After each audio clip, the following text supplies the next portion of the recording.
Bismillahirrahmanirrahim. Assalamualaikum warahmatullahi wabarakatuh. Halo guys, halo kawan-kawan. Kita ketemu lagi dalam Celoteh Counseling, acara yang sangat bermanfaat buat kita semua.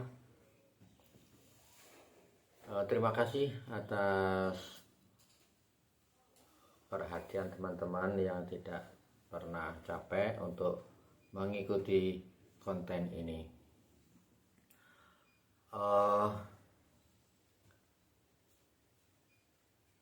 Diharapkan nanti ada komen, like, terutama itu ya, subscribe. Oke. Untuk kali ini kita akan membahas tema kegalauan usia produktif dan solusinya. Nah, ini dalam tema ini ada hal yang utama, ada hal yang apa istilahnya, kalau film itu inilah ya. Kegalauan usia produktif itu seperti apa? Untuk kegalauan usia produktif itu ada masa remaja dan masa dewasa. Masa remaja kondisinya meliputi berbagai muatan ya, seperti pikiran, perasaan, emosi, perilaku, serta somatik atau fisik. Komponen pikiran meliputi takut, bingung, tidak dapat konsentrasi, kehilangan minat terhadap hobi yang biasanya disukai. Komponen perasaan berupa perasaan cemas, takut, gundah gulana, bimbang, perasaan tertekan, serta murung. Komponen emosi dapat berupa mudah tersinggung, sensitif, serta cepat amarah atau ekspresi perasaan yang dikenal dengan BT, bad temperate. Tampilan manyun, tidak bersahabat ya. Sedangkan komponen perilaku tercermin dalam kegelisahan, mondar-mandir, ini mondar kayak figuran mondar-mandir, atau sulit tidur ya. Komponen somatik dalam kondisi ini seringkali menyertai dalam bentuk ketegangan di belakang kepala tegang ya. Kepala terasa berat seperti ditekan benda atau berdenyut. Masa remaja seringkali menjadi pintu masuk ya, karena adanya pubertas tadi, di mana masa itu terjadi awal perubahan hormonal ya, perkembangan fisik dan psikologis. Kegalauan terjadi apabila remaja tidak dapat menerima keadaan fisiknya. Dia merasa dia merasa kurang tinggi, teman-temannya tinggi, atau warna kulitnya tidak seperti teman-teman yang pada umumnya. Hal-hal yang berhubungan dengan penampilan fisik remaja itu seperti itu ya. Ini yang mempengaruhi aktualisasi citra diri. Nah, kegalauan bisa bertambah dengan ketidaktahuan dan kegamangan dalam menjalani dan memahami peran jenis kelaminnya ya, dia ini seperti apa. Nah, ya, kalau ini harus berani gitu. Dengan munculnya ketertarikan terhadap lawan jenis ya, itu jadinya cinta monyet ya, mulai mengenal pacaran, cinta monyet. Kemudian kemandirian emosional ya akan berkontribusi pada kegalauan remaja, yaitu apabila remaja mengalami kegagalan atau tidak tersalurkan keinginannya untuk melepaskan diri dari ketergantungan emosional terhadap orang tua atau orang dewasa lainnya. Nah, kegagalan terhadap keinginannya untuk bebas menjadi individu yang utuh, di mana hal ini memunculkan timbulnya rasa ingin lepas dari aturan atau kungkungan orang tua yang dianggap kolot. Hubungan sosial baru yang termasuk elemen psikososial juga berperan dalam memunculkan galau pada remaja, seperti perasaan ingin diketahui, ingin diakui eksistensinya, menguasai dunia itu kan apa, seolah-olah itu ingin diakui eksistensinya, padahal enggak gitu kan. Misalnya itu belum sampai ke hal yang seperti itu. Nah, kemudian pergaulan teman sebaya ya, peer group ya. Ini kalau masa remaja punya grup atau punya geng ya. Nah, ini biasanya juga baik buruknya geng tergantung ya, itu ya. Jadi itu ya. Hal itu diakibatkan adanya kegagalan remaja dalam membangun pertemanan yang lebih matang, bekerja sama dan berkomunikasi secara efektif dengan teman sebaya ya. Biasanya di dalam geng itu ada dia cuma nempel saja, ada yang berperan ya, ada yang sekedar ada. Identitas diri dan nilai merupakan salah satu tugas perkembangan di usia produktif masa remaja. Adanya rasa ingin tahu yang tinggi yang menimbulkan keinginan dari remaja untuk mencoba sesuatu hal yang baru dalam membentuk identitas diri dan nilai kehidupannya. Namun kegalauan dapat muncul apabila remaja mengalami kesulitan ya, atau kegagalan menemukan tokoh sebagai acuan model ya, role modelnya ya gitu ya, udah dia akan ikut seperti itu ya. Nah, itu dia melihat mencontoh untuk mengembangkan sistem nilai serta etika dirinya, termasuknya itu. Persiapan ekonomi dan peran menjadi dewasa dapat menjadi salah satu penyumbang kegalauan ya. Apabila remaja mengalami hambatan atau gagal dalam mempersiapkan karir ya, atau pekerjaan dalam rangka mencapai perilaku bertanggung jawab secara sosial ya. Mungkin dapat pekerjaan tapi itu pekerjaannya ya seperti itu. Kemudian namun itu tidak berlaku apabila remaja sudah mempunyai rencana. Biasa ada ya, tidak banyak yang sudah punya program atau sedang menjalani pendidikan dalam mencapai karirnya. Nah, kegalauan di usia produktif masa dewasa ya, ini ya. Kegalauan di usia produktif masa dewasa sering disebut sebagai quarter life crisis, QLC. Adalah fase kecemasan, kebingungan, dan keraguan diri yang umum dialami individu. Ya, ini untuk usia 20 ya, hingga 30-an ya, 30 tahun ya. Nah, fase ini muncul saat seorang meragukan pilihan hidup. 20-30 itu kemudian karir atau hubungan sosial mereka sudah mulai memikirkan itu. Nah, ini poin-poin penting yang terkait kegalauan masa produktif ya. Penyebab utamanya yang pertama ya tekanan sosial atau perbandingan, yaitu munculnya rasa minder ya, atau rasa tertinggal ketika melihat pencapaian orang lain ya, terutama di media sosial. Nah, ini kadang-kadang mereka menutupi itu dengan ya yang aneh-aneh. Kemudian pilihan hidup yang terlalu banyak ya, sehingga menimbulkan adanya kebingungan menentukan arah karir, pasangan hidup atau pendidikan lanjutan. Kemudian rutinitas yang membosankan sehingga memunculkan perasaan terjebak dalam pekerjaan atau kehidupan sehari-hari yang monoton.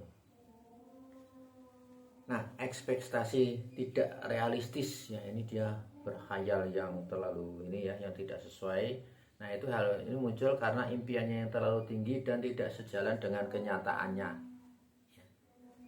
Nah, tanda-tanda quarter life crisis ya, antara lain disorientasi, yaitu perasaan tidak memiliki arah tujuan hidup yang jelas.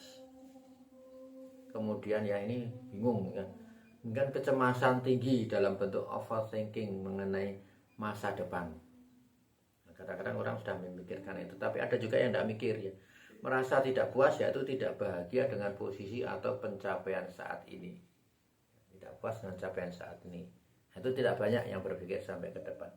Kemudian merasa terjebak dalam bentuk merasa tidak bisa mengubah situasi hidup.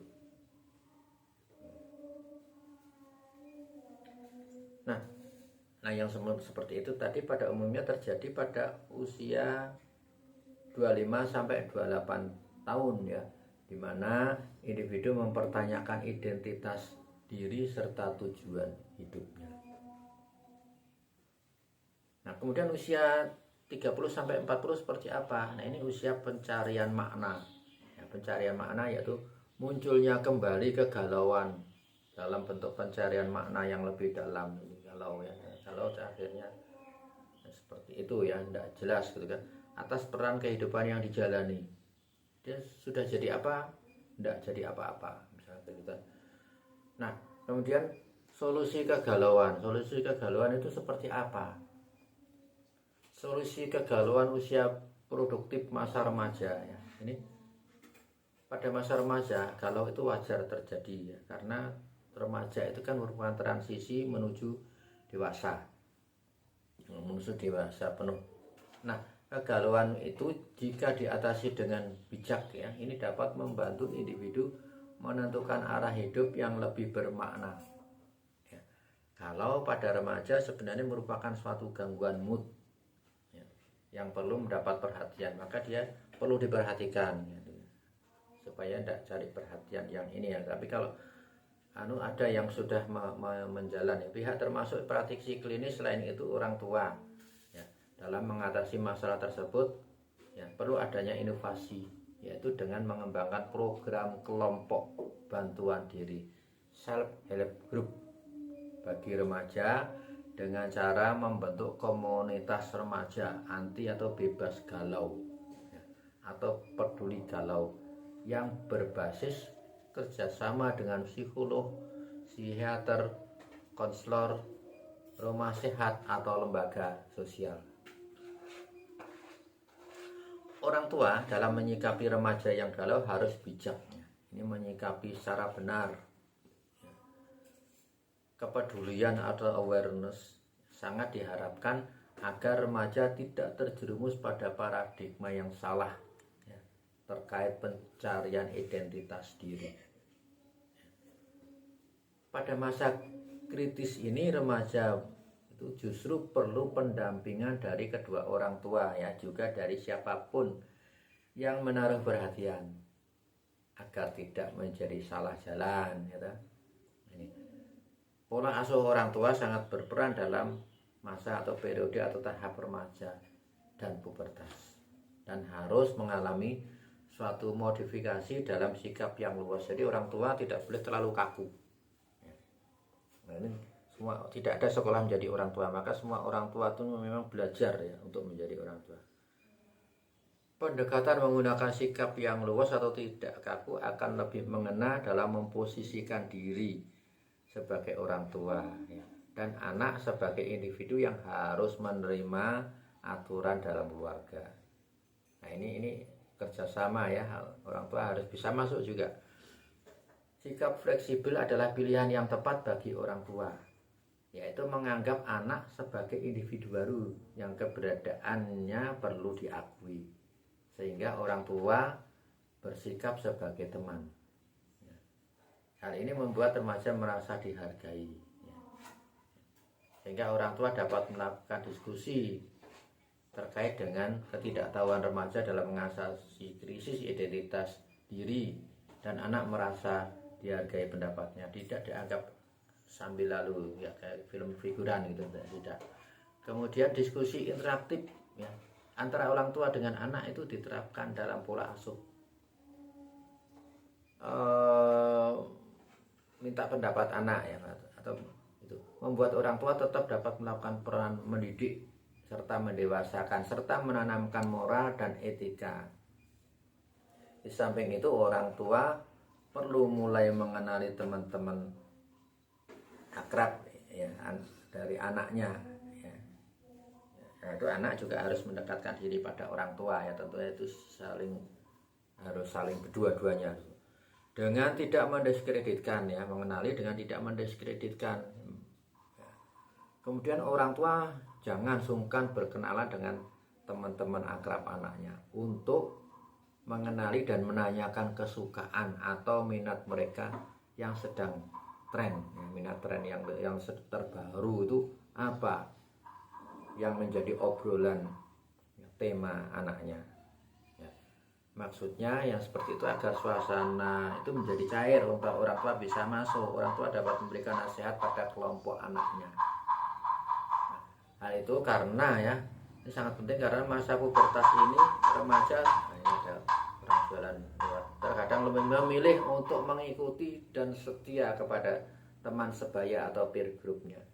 Ya, ini ada orang lewat jualan dan mengabaikan nasihat yang disampaikan oleh orang tuanya. Jadi dia lebih memilih ya kliknya atau kelompoknya, gengnya ya, daripada orang tua. Cara mengatasi kegalauan masa dewasa.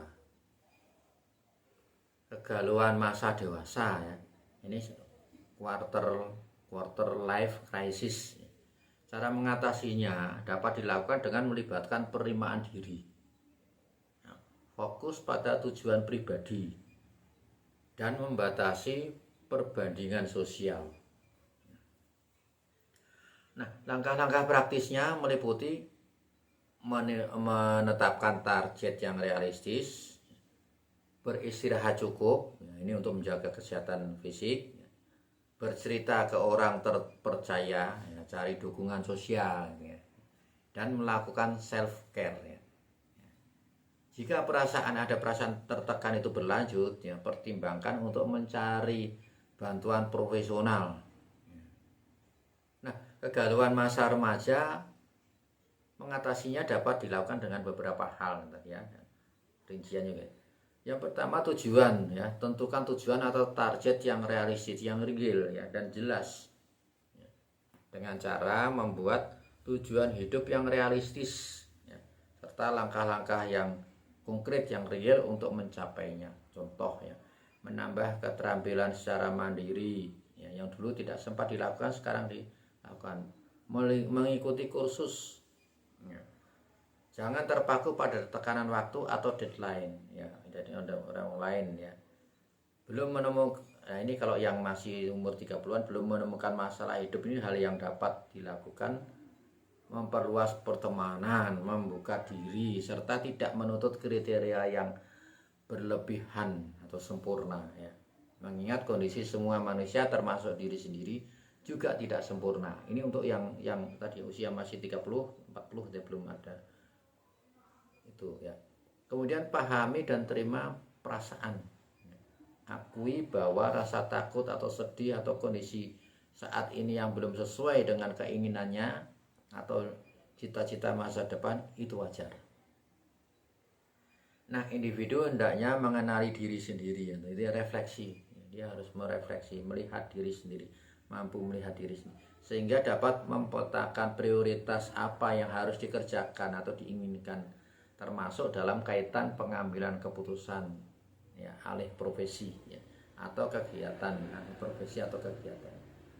Namun begitu tidak perlu menyalahkan diri sendiri secara berlebihan apabila ada dalam kegiatan itu terjadi beberapa hambatan atau rintangan atau ketidaklancaran. Nah, jadikan fase pembelajaran untuk setiap kegiatan dalam artian menyadari bahwa kesalahan atau kesalahan tidak membuat takut melangkah ya.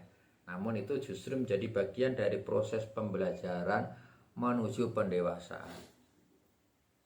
Peningkatan efikasi diri, self efficacy. Ya, efikasi itu keyakinan untuk memperoleh keberhasilan ya, berdasarkan pengalaman yang dimiliki pada masa lalu. Kalau kita yakin tapi tidak ada dasarnya masa lalu, itu berkhayal itu. Kemudian belajar menerima diri sendiri, menggali pengalaman-pengalaman atau skill yang dimiliki untuk dapat mengejar keinginan dan harapan atau ekspektasi. Hobi-hobi yang dulu belum ada ya sempat munculkan lagi. Tentukan skill yang sudah ada perlu ditingkatkan, diperbarui, diperkaya ya. Dengan demikian akan ada penambahan kemampuan baru. Dengan cara ini ya, nah ini kemampuan ini dengan cara menghindari membandingkan. Jadi kita tidak perlu membandingkan dengan capaian diri sendiri dengan orang lain ya. Baik keberhasilan terhadap pendidikan anak, terutama keberhasilan orang lain. Oh, kawan saya jadi jenderal misalnya begitu. Kita tidak perlu sampai membandingkan seperti itu ya.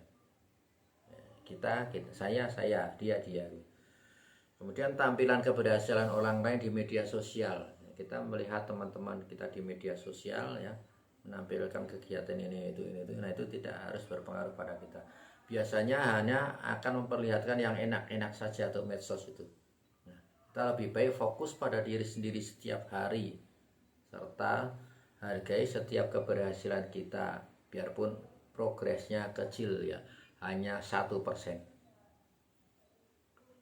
Menghindari membandingkan diri dengan orang lain menjadi salah satu cara agar individu tidak merasa kerdil, tidak merasa berhasil, tidak berguna, yang ujung-ujungnya membuat diri sendiri menjadi galau, stres ya. Itu sangat tidak disarankan untuk masa-masa produktif ini ya, mengganggu usia kegiatan produktif.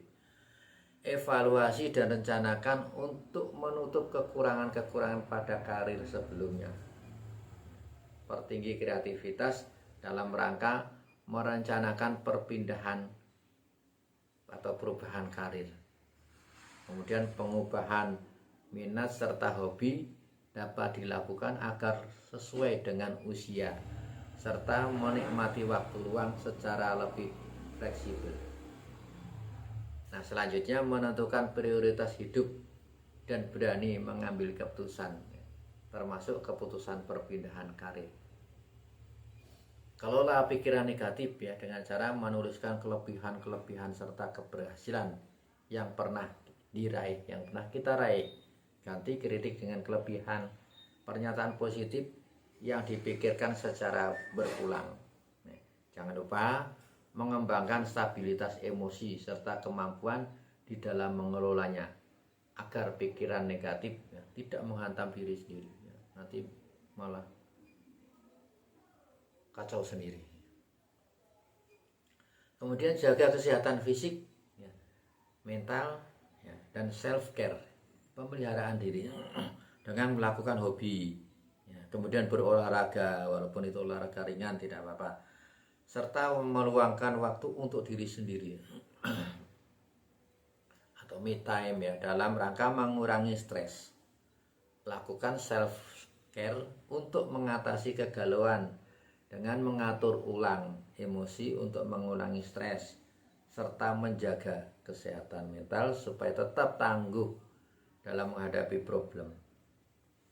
Jangan lupa istirahat yang cukup. Jauhi lingkungan negatif yang memicu insecure, ya, bikin insecure. Ya, itu tidak penting ya, harus dijauhi. Perlu juga menyadari adanya berkurangnya kemampuan fisik.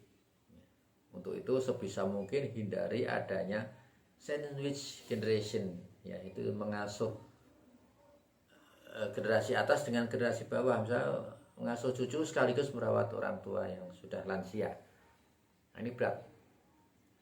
Kemudian cari dukungan sosial dengan cara mencari kelompok sosial dan bangun hubungan sosial yang matang ya, agar dapat berbagi cerita dengan teman dalam kelompok tersebut. Ya, berbagi cerita itu yang konstruktif ya, jangan menghabiskan waktu dengan tidak jelas ya. Kalau itu kelilingi diri sendiri dengan lingkungan atau individu atau kelompok yang punya suasana atau vibe ya, positif dan mendukung kemajuan.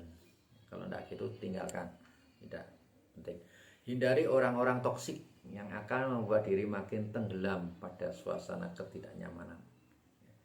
Jangan pendam masalah sendiri, ceritakan pada keluarga atau pasangan agar dapat meringankan hati. Hubungan keluarga dan penciptaan suasana nyaman ya, membuat kehidupan sehari-hari dalam suasana nyaman dengan anak, dengan istri ya, itu perlu ya, sangat perlu ya. Ciptakan komunikasi ya, bercerita ringan ya, melihat YouTube bersama, menceritakan tentang YouTube yang dilihatnya ya. Nah, itu bersendau gurau ya, sesekali ya, pergi bersama-sama untuk menyegarkan suasana ya. Kemudian apabila ada masalah, pecahkan melalui diskusi ya, dengan kepala dingin. dengan anak, dengan istri, tidak dengan orang. Kemudian penyesuaian pensiun dan ekonomi yang merupakan hal yang biasa, itu terutama untuk pegawai atau karyawan ya. Namun sebagai antisipasi agar tidak muncul problem adalah dengan manajemen keuangan yang bijak dengan tetap berkegiatan. Kegiatan dulu apa, hobinya apa, nah, itu bisa dilakukan. Kemudian kenyataan yang ada harus disadari, menyesuaikan diri dengan gaya hidup pensiun, itu kalau itu orang pensiunan, serta berkurangnya pendapatan. Hindari hutang yang bersifat konsumtif dan menerima perubahan, mengatur ulang rutinitas dan mencari penghasilan tambahan. Nah, ini berkemungkinan seperti itu. Nah, kemudian kalau ini kegalauan ini adalah salah satu kematian pasangan, mempersiapkan diri secara mental dan religi bahwa suatu saat akan ada kepastian menjalani hidup tanpa pasangan, pasangan meninggal dunia, dan mengatasi kegalauan ketika ditinggal pasangan atau orang yang dicintai ya, dapat dilakukan dengan mengizinkan diri untuk berduka. Boleh menangis ya, asal tidak berlebihan ya, juga meratap juga boleh asal tidak berlebihan. Untuk melampiaskan kedukaannya, tidak perlu memaksakan diri untuk segera ceria, namun juga tidak boleh berlarut-larut dalam kesedihannya. Kemudian ekspresikan emosi dengan konstruktif dan aman ya, misalkan dengan menuliskan ke buku harian ya, atau menulis cerpen. Banyak berdoa dan tetap jaga kesehatan. Yang tidak kalah penting adalah secara bertahap ikhlas serta menata ulang masa depan. Kemudian tempat tinggal ya, perlu diterima apa adanya yang bisa diusahakan dengan melakukan penyesuaian diri agar terasa lebih nyaman. Selanjutnya sebagai sebuah solusi kegalauan ya, tempat tinggal itu hendaknya berkaitan dengan kenyamanan, rasa aman, serta penyesuaian atau adaptasi dan kesesuaian dengan lingkungan. Sangat berisiko tidak baik apabila tempat tinggal tidak kondusif, asing atau terpisah dari orang terdekat ya, misalkan saya harus sendirian di mana, sementara istri dengan anak-anak saya di mana gitu ya. Nah, itu ini dapat memicu gangguan mental seperti cemas, kesepian yang jelas, kesepian, homesick, rindu rumah. Kemudian memiliki asuransi, ya, misalnya asuransi kesehatan, ya, asuransi penghasilan atau pensiun, itu adalah solusi untuk menjaga ketenangan, ya, memberikan rasa aman, rasa tenang. Terutama saat sedang sakit ya. Hal ini terasa sekali apabila individu merupakan tulang punggung ya, tulang punggung keluarga. Ini harus ya diharapkan begitu. Nah, kemudian mencari bantuan profesional apabila terpaksa ya. Jangan ragu ke psikolog jika kegalauan ya, galau mengganggu fungsi harian. Namun pelarian diri yang paling baik adalah dengan mendekatkan diri kepada Allah melalui penguatan ibadah. Nah, kegalauan usia produktif merupakan masa kecemasan terhadap masa depan atau perubahan atau peralihan karir, serta komunikasi terhadap lingkungan yang berubah dari bekerja dengan teman-teman kantor, kemudian berubah ke keluarga gitu ya. Ya. Kemudian pemecahannya adalah dengan menerima situasi, mengenali diri sendiri, melakukan langkah-langkah untuk mengantisipasi perubahan ya. Mengatasi kegalauan memang tidak semudah membalikkan telapak tangan, namun merupakan pengubahan cara pandang serta pengembalian kendali terhadap kehidupan. Jadi kehidupan kita harus dikendalikan oleh kita sendiri. Kita adalah sutradara bagi diri kita sendiri. Jangan disutradai oleh yang lain. Beberapa hal penting dalam kaitannya dengan solusi kegalauan ini akan dibahas dalam komunikasi dan bantuan profesional ya untuk konseling.